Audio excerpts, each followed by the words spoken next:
नमस्कार, मी विश्वास उटगी. आज आपल्यासमोर हा जो व्हिडिओ सादर करतोय त्याचं एक उद्दिष्ट असं आहे की आज मार्च एंड आहे आणि नवीन वर्षाची सुरुवात 1 एप्रिल 2021 होते आहे. 1 एप्रिल 2021 या दिवशी आपण रिझर्व्ह बँक ऑफ इंडियाचा वर्धापन दिन पण साजरा करतो आहोत.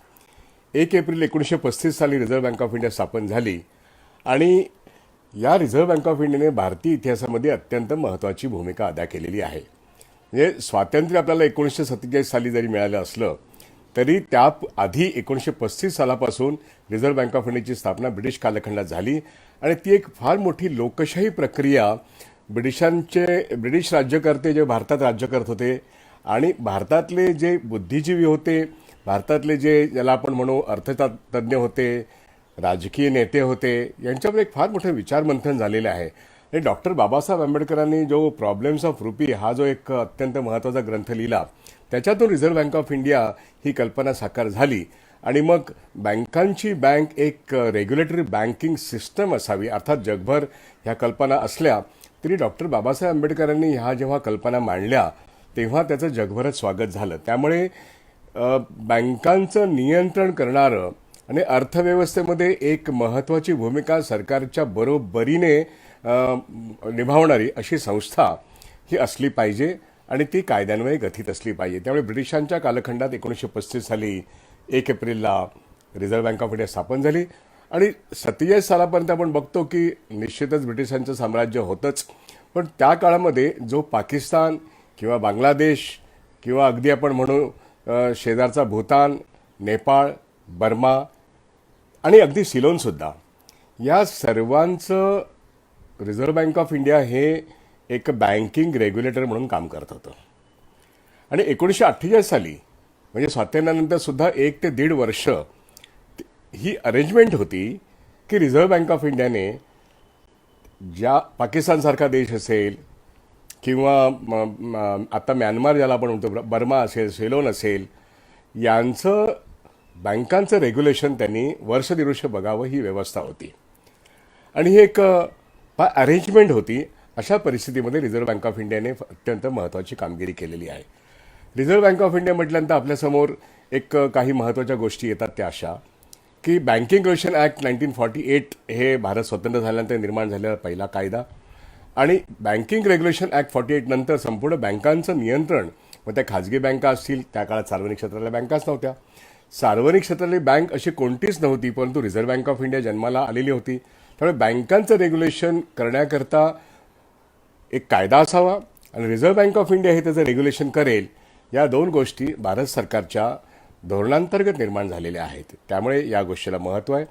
दुसरी महत्त्वाची गोष्ट अशी की रिझर्व्ह बँक ऑफ इंडिया ही संस्था ही स्वायत्त असेल. म्हणजे या देशामध्ये रिझर्व्ह बँक ऑफ इंडिया ही स्वायत्त संस्था आहे. सुप्रीम कोर्ट ही सुद्धा स्वायत्त संस्था आहे. इलेक्शन कमिशन ऑफ इंडिया ही सुद्धा स्वायत्त संस्था आहेत. या 3 संस्था या कायद्यातून ज्या निर्माण झाल्या त्या स्वायत्त संस्थांमध्ये निर्माण झाल्या. भारत देशाच्या एकूणच गव्हर्नमेंट ऑफ इंडिया ॲक्ट सर्वांनाच जरी लागू असला तरी महत्त्वाची जी 3 गोष्टी घडल्या, एक एक्झिक्युटिव्ह, ज्युडिशियरी, जी काही पार्लमेंटरी सिस्टम निर्माण झाली त्याच्यामध्ये या संस्थेला स्वायत्तता मिळालेली आहे.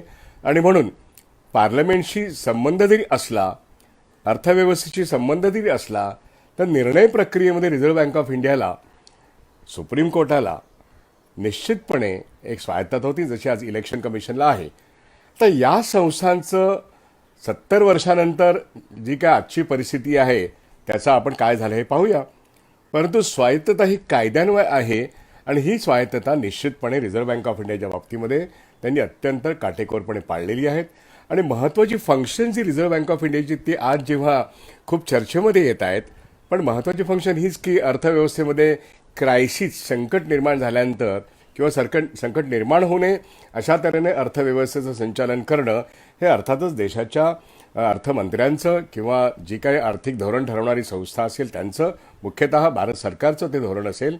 अर्थव्यवस्थेच्या संचालनाची जबाबदारी मुख्यतः त्यांच्यावर आहे. परंतु monetary policy he reserve bank of इंडियाने ठरवण्याची गोष्ट आहे.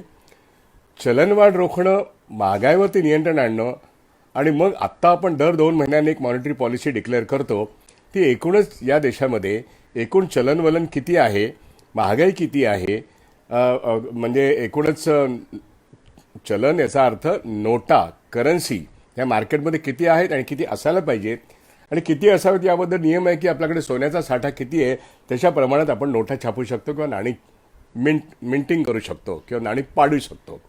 त्यामुळे मनात आलं की नोटा छापता येत नाही आहेत. या एका संपूर्ण नियमांच्या अंतर्गत रिझर्व्ह बँक ऑफ इंडियाचं कामकाज आहे आणि रिझर्व्ह बँक ऑफ इंडियाने स्वतंत्र भारतानंतर या देशामध्ये अतिशय गरिबीची अवस्था असताना, इथे काहीच नव्हतं, ब्रिटिशांनी जेव्हा आपल्याला स्वातंत्र्य दिलं आणि आपण ते हिसकावून घेतलं तेव्हा इथे काहीच नव्हतं. आपण जे काही करायचं होतं ते ब्रिटनची संपत्ती वाढवण्याच्या दृष्टीनेच भारताच्या अर्थव्यवस्थेचा वापर ब्रिटिश सरकार करत होतं आणि म्हणून या ठिकाणी रिझर्व्ह बँक ऑफ इंडिया आणि भारत सरकारला हा देश उभा करण्याकरता अत्यंत मोलाची कामगिरी बजावावी लागली. आणि या ठिकाणी आयात निर्यातीचा प्रश्न असो, चलनाच्या नियंत्रणाचा प्रश्न असो आणि वित्तीय धोरण हे नीटपणे घेण्याचा प्रश्न असो, या ठिकाणी भारतीय रिझर्व्ह बँक ऑफ इंडियाने अत्यंत मोलाची कामगिरी केली कारण त्याला स्वायत्तता होती. रिझर्व्ह बँक ऑफ इंडियाच्या कायद्यामध्ये आपण गेल्या 70 वर्षामध्ये त्याला आव्हान देणारं असं कुठलीच गोष्ट घडलेली नाही आहे. आणि रिझर्व्ह बँक ऑफ इंडियामध्ये असे अनेक मान्यवर होऊन गेलेले आहेत की ज्यांनी घेतलेले निर्णय हे कोणीही बाहेर त्याला आव्हान दिलेलं नाही आहे, कारण एवढे उत्तुंग असे ते नेते होते. म्हणजे पहिल्या 3 दशकांमध्ये, म्हणजे अगदी आपण म्हणू 50 ते 80मध्ये या भारत देशामध्ये संपूर्णपणे भारताच्या अर्थव्यवस्थेची उभारणी करताना या स्वायत्त संस्थेने बँकिंगचं जे रेग्युलेशन केलं तर त्या बँकिंगच्या रेग्युलेशनमध्ये मोलाची भूमिका केलेली आहे, आपण पाहिलेली आहे. म्हणजे त्यावेळेस जरी स्टेट बँक ऑफ इंडिया ही 55च्या कायद्यात इम्पिरियल बँकेची स्टेट बँक ऑफ इंडिया झाली, तो कायदा भारत सरकारने पास केला. पण स्टेट बँक ऑफ इंडियाची मालकी इम्पिरियल बँकेची जे कायद्यान्वये स्टेट बँक ऑफ इंडिया झाली, पण स्टेट बँक ऑफ इंडियाची मालकी ही रिझर्व्ह बँक ऑफ इंडियाकडे होती. आणि ती आत्ता UPA 2च्या कालखंडामध्ये त्याचा बहुतांशी शेअर हा रिझर्व्ह बँक ऑफ इंडियाकडून भारत सरकारकडे गेला आणि तो जवळजवळ आजच्या घडीला 58% मालकी भारत सरकारची आहे. हे अनेकांना माहीत नसेल. स्टेट बँक ऑफ इंडिया कायदा पास झाला 55 साली, पण त्याची मालकी ही रिझर्व्ह बँक ऑफ इंडियाकडे परवापर्यंत होती, म्हणजे अगदी 2012-13 पर्यंत होती असं आपण म्हणू. आता स्टेट बँक ऑफ इंडियाची मालकी ही रिझर्व्ह बँक ऑफ इंडियाकडून ही अर्थातच भारत सरकारकडे आहे आणि त्यामुळे ती एक पब्लिक सेक्टर बँक आहे. हे सांगण्यामध्ये मुद्दा एवढाच आहे की रिझर्व्ह बँक ऑफ इंडियाने भारतीय अर्थव्यवस्थेमध्ये एकूणच भारतीय अर्थव्यवस्थेचं नियंत्रण जरी सरकारचं असलं तरी currency supply, currency management, export import हाताळणं, त्याचे एक्सचेंजेस हाताळणं, पुरेसा फॉरेन एक्सचेंज भारत सरकार रिझर्व्ह बँक ऑफ इंडियामध्येच मेंटेन करतं आणि रिझर्व्ह बँक ऑफ इंडिया सातत्याने त्याची जी करन्सी मॅनेजमेंट जी आहे आणि फॉरेन एक्सचेंज मॅनेजमेंट आहे याच्यामध्ये लक्ष ठेवून असल्यामुळे आणि महागाई आणि चलनवाढ याच्यावरती नियंत्रण ठेवत असल्यामुळे अर्थव्यवस्थेमध्ये मोठी कधी संकटं आली नाहीत. युद्धकाळात सुद्धा रिझर्व्ह बँक ऑफ इंडियाचं काम उत्कृष्ट दर्जाचं भारत सरकारचं राहिलेलं आहे भारतामध्ये. त्यामुळे रिझर्व्ह बँक ऑफ इंडिया अगदी डॉक्टर रघुराम राजन यांच्या बाहेर पडण्यापर्यंत रिझर्व्ह बँक ऑफ इंडियाने खूपच मोठ्या प्रमाणात यश मिळवलेले आहेत. अपयशाची उदाहरणं कमी नाही आहेत, परंतु एकूणच धोरणात्मकरित्या हाताळणी करताना रिझर्व्ह बँक ऑफ इंडियाने घेतलेल्या धोरणांना बाहेरून फारसं आव्हान मिळालेलं नाही आहे, फार मोठी टीका झालेली नाही आहे, कारण स्वायत्त संस्थेचं पावित्र्य राखून सरकारने सुद्धा रिझर्व्ह बँक ऑफ इंडिया निर्णयामध्ये कधी दखलंदाजी केलेली नाही आहे. पण आता म्हणजे रिझर्व्ह बँक ऑफ इंडियाच्या गव्हर्नरचं यश कौतुकास्पद सांगत असताना अगदी आपण असं म्हणू शकतो की IG पटेल नावाचे एक थोर गव्हर्नर होते, त्यानंतर मनमोहन सिंग साहेब होते, डॉक्टर रेड्डी यांचं तर प्रचंड मोठं कर्तृत्व आहे. त्यांचं अत्यंत 2008च्या ग्लोबल फायनान्शियल क्रायसिसच्या कालखंडात ते होते. डॉक्टर सुब्बाराव होते. बिमल जालाम आले आणि गेले, परंतु डॉक्टर रेड्डी आणि सुब्बाराव आणि त्याच्या आधी डॉक्टर मनमोहन सिंग आणि IG पटेल यांनी जे उत्तुंग काम केलेलं आहे त्याच्या आधारानेच रिझर्व्ह बँक ऑफ इंडिया यांनी या देशाचं एकूणच बँकांचं रेग्युलेशन, मग ती विदेशी बँक असेल, ती खाजगी बँक असेल, ती कोऑपरेटिव्ह बँक असेल किंवा ती राष्ट्रीयकृत बँक असेल, याचं नियंत्रण त्यांनी व्यवस्थित केलं. आणि त्यांनी हे पाहिलं की या देशामध्ये बँकांचं राष्ट्रीयकरण नीटपणे राबवलं जाते किंवा नाही. त्यांनी हेही पाहिलं की विदेशी बँका मिसचिफ तर करत नाहीत ना. त्यांनी हेही पाहिलं की फॉरेन डायरेक्ट इन्व्हेस्टमेंट या ठिकाणी येऊ नये याची काळजी रिझर्व्ह बँक ऑफ इंडियाने घेतली होती. आणि हे सगळे जे काही त्यांनी काळजी घेण्याचे जे काही पावलं उचलली त्याला आता छेद जातोय. उर्जित पटेल साहेब आल्यानंतर आणि त्याच्यानंतर जे महत्त्वाचे घटक घडलेले आहेत, घटना घडलेल्या आहेत, त्या आपण मुख्यतः 8 नोव्हेंबर 2016ची नोटबंदी, ज्या ठिकाणी रिझर्व्ह बँक ऑफ इंडियाचे गव्हर्नरचा पण तो निर्णय नव्हता, कारण त्यांना कुठे माहीत होतं की नोटबंदी जाहीर होणार आहे. त्यांना बोलवण्यात आलं, ते गेले आणि मग ती काय उभ्या जी काही मीटिंग झाली असेल दिल्लीच्या मोदी साहेबांनी जिथे बोलवलं तिथे, आणि मोदी साहेबांनी 8 वाजता रात्री जाहीर केलं की नोटबंदी होते. म्हणजे काय तर 500ची आणि 1000ची नोट ही चलनातून बाद केली आणि ती लोकांनी ती बँकांमध्ये आणून भरावी आणि त्याकरता लाईन लावावी. आणि त्यानंतर झालेलं रामायण आणि महाभारत आपण सगळं बघतोय. त्या नोटबंदीमुळे या देशाच्या अर्थव्यवस्थेतली कॅश ही कमी करून आपण कॅशलेस होऊया हे सांगण्यात आलं. आणि आजच्या घडीला 8 नोव्हेंबर 2016 नंतर कॅश कमी झाली का वाढली, तर रिझर्व्ह बँक ऑफ इंडियाचे अहवाल 2017, 2018, 2019, 2020 आणि 2021 दरवर्षी कॅश वाढते आहे आणि ती आज 22 लाख कोटीपेक्षा जास्त आहे. कॅश कमी नाही झाली. नोटबंदीनंतर 4 लाख कोटी कमी होतील असं वर्तवण्यात आलेलं होतं 100 दिवसामध्ये. तसं झालं नाही. त्यामुळे कॅशलेस तर होणं झालंच नाही आहे. पण तो पे टीम आलं आणि पे टीम आता एक जगडवाळ झालेला आहे. आणि ती कंपनी ज्याच्यामध्ये जॅक माने पण गुंतवणूक केलेली आहे, ती भारतीय कंपनी असली तर त्याच्यावरचा आजचा कंट्रोल हा विदेशातल्या गुंतवणूकदारांचा जास्त आहे. नोटबंदीनंतर या देशाच्या अर्थव्यवस्थेचा बट्ट्याबोळ झालेला आहे. GDPमध्ये फार मोठ्या प्रमाणात खड्डा पडलेला आहे आणि तो खड्डा GST नंतर सुद्धा भरून न निघता उद्योग आणि शेती दोन्ही क्षेत्रांना या रिझर्व्ह बँक ऑफ इंडियाच्या या धोरणामुळे, ज्याच्यामध्ये रिझर्व्ह बँक ऑफ इंडियाने आपण स्वायत्त आहोत हे विसरलेत ते. आणि म्हणून आजचे शक्तिकांता दास जे गव्हर्नर आहेत रिझर्व्ह बँक ऑफ इंडियाचे, हे फिनान्स सेक्रेटरी होते 8 नोव्हेंबरला. आणि फिनान्स सेक्रेटरी म्हणून ते रिझर्व्ह बँक ऑफ इंडियाच्या गव्हर्नरना हुकूम देत होते. आणि रिझर्व्ह बँक ऑफ इंडिया आणि ते दोघे मिळून ज्या सूचना लोकांना द्यायचे त्या सूचना दिवसातून 5 वेळा बदलायचे. आणि असं ते 100 दिवस चाललं. त्यामुळे शेकडो सूचना आल्या आणि गेल्या आणि अर्थव्यवस्थेचा बट्ट्याबोळ तत्कालीन गव्हर्नर आणि फायनान्स सेक्रेटरी यांनी केला आणि आज तेच गव्हर्नर आहेत. आणि हे या गव्हर्नरांनी आल्यानंतर या गव्हर्नरांना आणण्यात का आलं, कारण उर्जित पटेल यांनी 4 लाख कोटी हे रिझर्व्ह फंड जे आहे भारताचा, तो आता खूप काही वाढलेला आहे. भारत सरकारला आता गरज आहे पैशाची, म्हणून रिझर्व्ह बँक ऑफ इंडियाच्या रिझर्व्ह फंडातून गंगाजळीतून 4 लाख कोटीची भारत सरकारने मागणी केली. आणि त्यांनी मागणी कशी केली, गव्हर्नमेंट ऑफ इंडिया ॲक्ट 7चा तलवार डोक्यावर ठेवली रिझर्व्ह बँक गव्हर्नर होते आणि सांगितलं तुम्हाला देणार की नाही तुम्ही, कारण गव्हर्नरांनी नाही म्हणून सांगितलं होतं. उर्जित पटेलांनी ते नाही म्हणून सांगितलं होतं. डेप्युटी गव्हर्नरनी पण नाही म्हणून सांगितलं होतं. आणि मग ज्यांनी नाही म्हटलं त्यांना बाहेर जावं लागलं.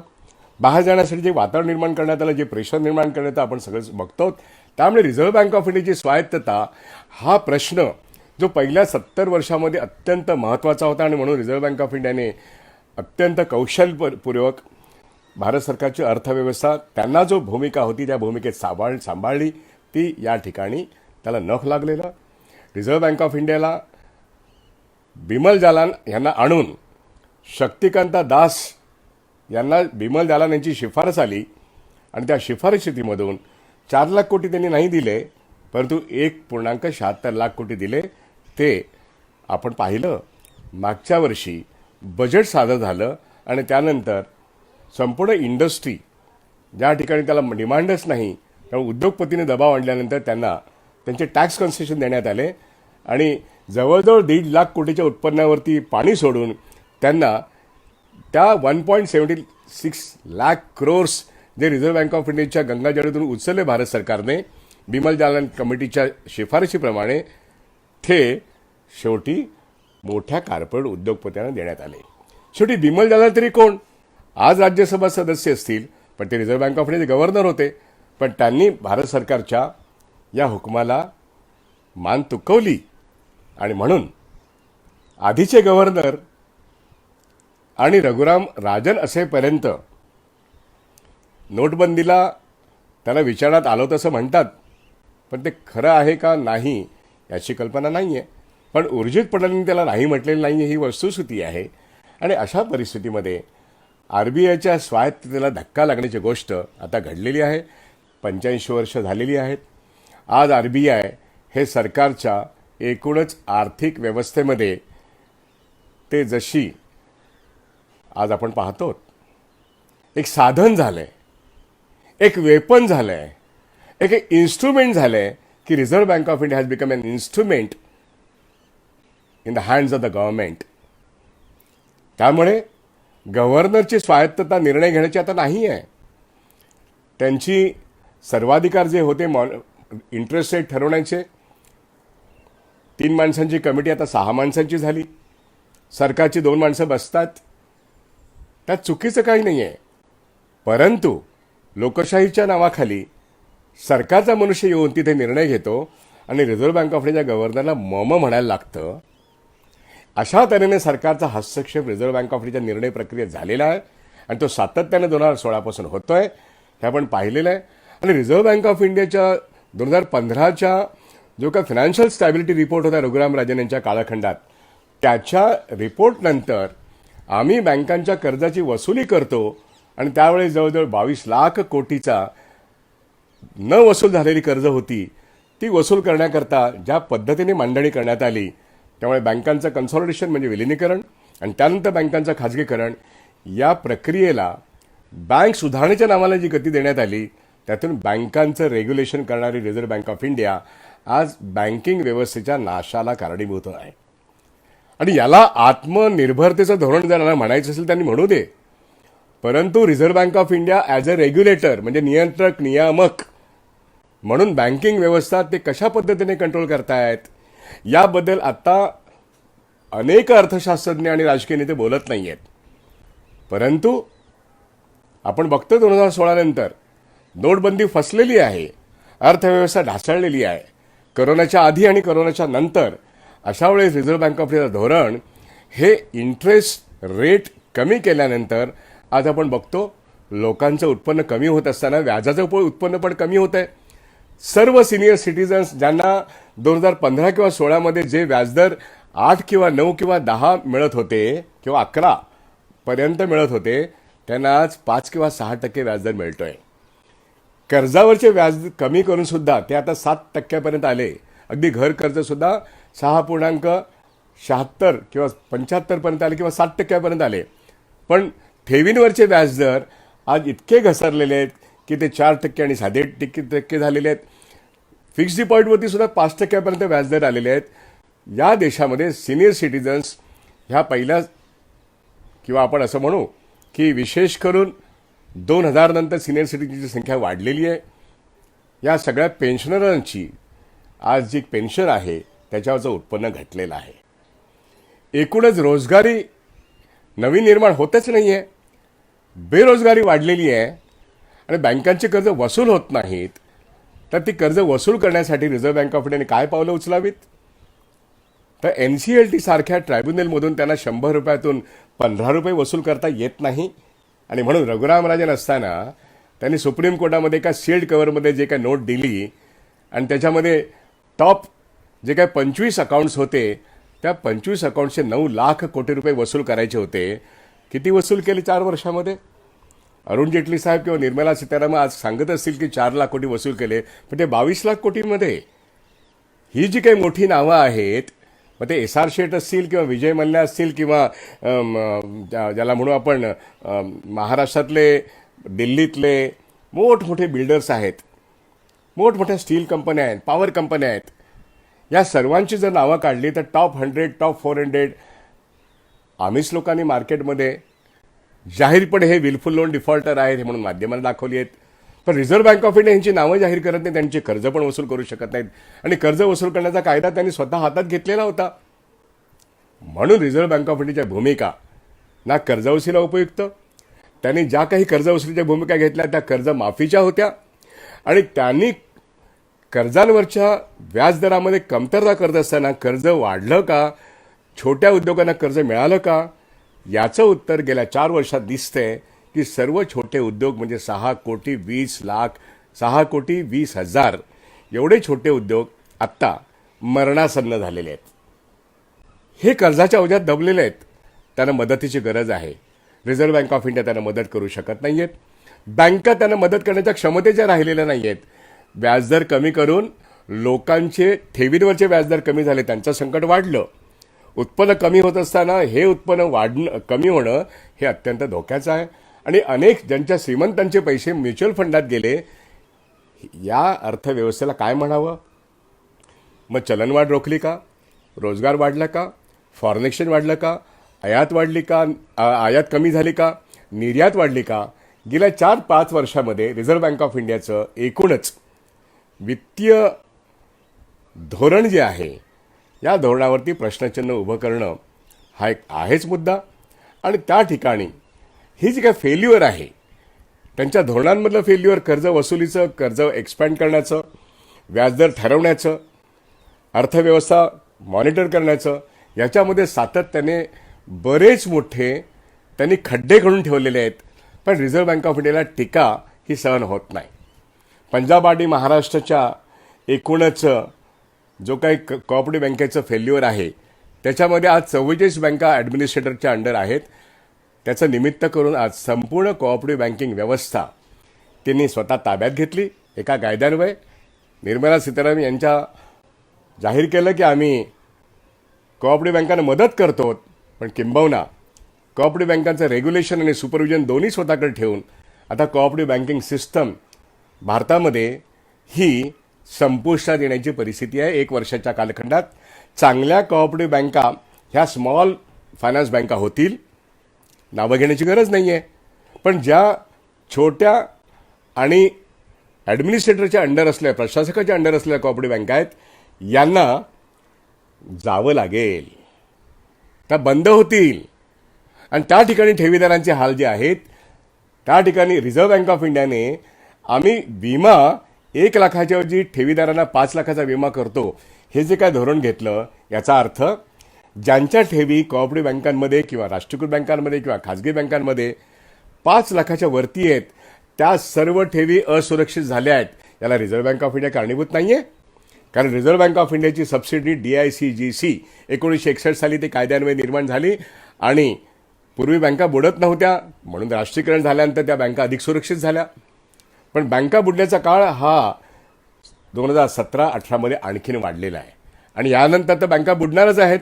मग त्या राष्ट्रीयकृत बँका बुडवण्याचं काम आता रिझर्व्ह बँक ऑफ इंडिया आणि भारत सरकार एकत्रितपणे करते आहे. किंबहुना 5 बँका मोठ्या निर्माण करून त्या 5 बँकातल्या 2 बँका म्हणजे एक बँक ऑफ बडोदा आणि एक दुसरी पंजाब नॅशनल बँक ही आता प्रायव्हेटाईज करणं म्हणजे विक्री योग्य करणं हे भारत सरकारने याच वर्षात ठरवलं आहे. उर्वरित 9 बँका ते याच वर्षात ते विक्रीला काढणार आहेत.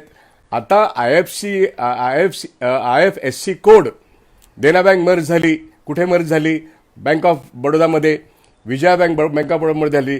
पण आत्ता जर तुम्ही 15 दिवसापूर्वी ऐकलं असेल तर IFSC कोड या मर्ज झालेल्या बँकांना रिवाईव्ह केलेला आहे. याचा अर्थ त्या बँका आता विकण्यात येतील. युनियन बँकेत आंध्रा बँक आणि कॉर्पोरेशन बँक मर्ज झालेली आहे, त्यांचे IFSC कोड रिवाईव्ह होत आहेत. याचा अर्थ काय? ती युनिट्स त्यांची बॅलन्स शीट मर्ज होऊन झाल्यानंतर सुद्धा आता IFSC कोड वेगळे काढण्यात येतात. त्या बँका अर्स्टवाईल असं म्हणून आता ते विकायला काढतील. IDBI तर विकायला काढलेलीच आहे. हे सगळं कशासाठी? तर वित्तीय तूट 1.76 लाख कोटी जमा करण्याकरता या बँका विक्रीला काढतायत. बाकी 100 पब्लिशड कंपन्या आणि LIC GIC विक्रीला काढणं हा तर वेगळा भाग आहेच. परंतु रिझर्व्ह बँक ऑफ इंडिया बँकांचं रेग्युलेशन आणि नियंत्रण करतंय म्हणजे काय करतंय? याच्यावरती प्रश्नांची निर्माण व्हावं असं सध्याच्या कालखंडात घडते. आणि म्हणून 1 एप्रिल 1935ला रिझर्व्ह बँक ऑफ इंडियाचा जन्म झाल्यानंतर परवापर्यंत रघुराम राजन असेपर्यंत 2015पर्यंत रिझर्व्ह बँक ऑफ इंडिया एका अभिमानाने सांगू शकत होती की होय, आम्ही 2008 जागतिक आर्थिक संकट हे समर्थपणे हाताळलेलं आहे. पब्लिक सेक्टर बँका ह्या इन्सुलेटेड होत्या कारण का त्या राष्ट्रीयकृत होत्या आणि म्हणून आम्हाला रिसेशन हे शिवलेलं नाही आहे. अर्थव्यवस्थेला धक्का जरूर लागलेला आहे, पण आम्ही तगून गेलो. पण आता पब्लिक सेक्टर बँका मोडल्यानंतर त्याला रिझर्व्ह बँक ऑफ इंडियाचा हातभार लागतोय. अशा वेळेस आपण इतक्या मोठ्या आर्थिक संकटातून आता जाणार आहोत. त्या ठिकाणी रिझर्व्ह बँक ऑफ इंडियाची भूमिका ही अर्थव्यवस्था गाळात नेण्याची आहे का गाळात गेलेली अर्थव्यवस्था वरती आणण्याची आहे, एवढी शंका निर्माण व्हावी अशा तऱ्हेचा रिझर्व्ह बँक ऑफ इंडियाचा रोल असताना रिझर्व्ह बँक ऑफ इंडियाचा इतिहास लिहिण्याचं काम काही जण करतायत.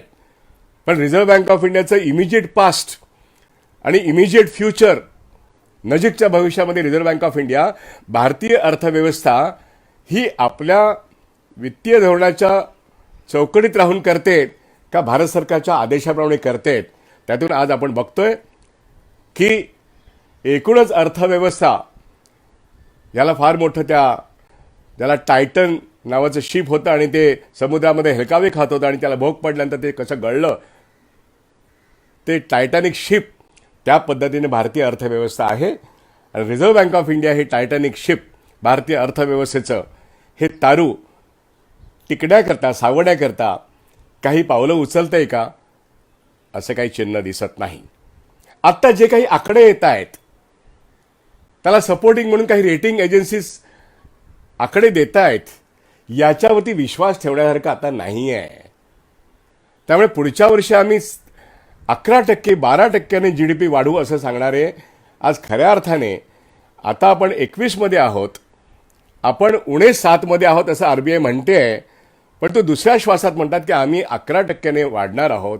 कुठून वाढणार, कुठून आकडे आहेत, असे कोणते उद्योग वाढत आहेत, अशा कोणत्या सेवा क्षेत्रामध्ये वाढ होते, शेती क्षेत्र सोडून कोणत्याही क्षेत्रात वाढ होताना दिसत नाहीत. मग हे वाढीचे आकडे कुठून आणले?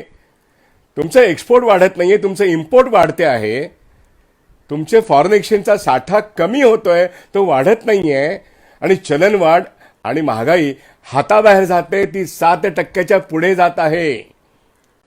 गेल्या 2 महिन्यातली जे आकडे आहेत ते असं दाखवत आहेत की महागाईचा भस्मासूर, चलनवाढीचा भस्मासूर यानंतर फक्त आपल्याला नोटा छापायला लागतील. त्यामुळे रिझर्व्ह बँक ऑफ इंडियाचं आत्ताच्या धोरणात्मक त्यांचे जे सुकाणू आहे त्यांच्या हातात का नाही, असा एक मोठा प्रश्न आहे. त्यामुळे रिझर्व्ह बँक ऑफ इंडियाच्या इतिहासाच्या तपशिलात जात असताना रिझर्व्ह बँक ऑफ इंडिया आत्ता कशी वागते गेल्या 5 वर्षामध्ये आणि रिझर्व्ह बँक ऑफ इंडिया नजीकच्या भविष्यामध्ये कशी असेल यावरती आपल्याला लक्ष ठेवणं आवश्यक आहे. आणि म्हणून पुन्हा 2008 पासून ते 2021-22 पर्यंत रिझर्व्ह बँक ऑफ इंडिया कशा पद्धतीने या अर्थव्यवस्थेमध्ये संचालन करत होती. त्यांनी अनेक आव्हानं पार पाडली आहेत. तो डेरिव्हेटिव्ह क्रायसिसच्या वेळेस आव्हान पार पडलेलं आहे, पूर्ण यश मिळालं नाही.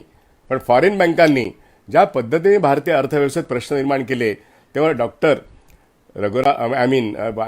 रेड्डी साहेबांनी त्यातून मार्ग काढले, सुब्बाराव साहेबांनी मार्ग काढले. हे सगळं आता आपण मातीमोल करतो आहोत.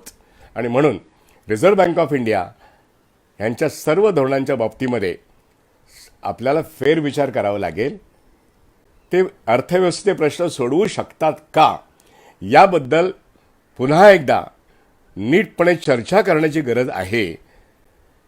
आपण हे चर्चा करायचे टाळलं तर संकट टाळणार नाही आहे. म्हणून आपण प्रश्नाला सरळ भिडलं पाहिजे. वर्तमान आणि भविष्यामध्ये रिझर्व्ह बँक ऑफ इंडिया आपली जबाबदारी पार पाडू शकत नाही आहे, अशा तऱ्हेची त्याची धोरणं आता निर्माण झालेली आहेत. आणि म्हणून आपल्या अर्थव्यवस्थेबद्दल ज्यांना ज्यांना चिंता आहे त्यांनी निश्चितपणे हस्तक्षेप केला पाहिजे. आणि हस्तक्षेप करणं म्हणजे आपलं मत व्यक्त करणं. ते मत 70 सालापासून स्वातंत्र्यानंतर ज्यांना ज्यांना हा देश कसा घडावा याची काळजी होती त्यांनी ते मत व्यक्त केलं, म्हणून हा देश घडला. पण आता हा देश, याची अर्थव्यवस्था ही आत्मनिर्भरतेकडून आत्मविनाशाकडे जात आहे आणि रिझर्व्ह बँक ऑफ इंडियाचा वापर त्या आत्मविनाशाच्या गतीला वेग देण्याचं काम होतंय असं दुर्दैवाने म्हणावं लागतं. हा व्हिडिओ अतिशय गंभीर आहे, तो लोकांनी ऐकावा, विचार करावा, याकरता तो केला आहे. इतिहासात रममाण होण्याच्या ऐवजी वर्तमान आणि नजीकच्या भविष्यामध्ये आपण लक्ष दिलं पाहिजे, कारण संविधानाला वळसा घालून आपलं स्वातंत्र्य हे धोक्यात येत आहे, आर्थिक स्वातंत्र्य धोक्यात येत आहे, याची जाणीव आपण सर्वांनी करणं आवश्यक आहे. आणि म्हणून इथेच थांबतो. विचार करा, कृती करा.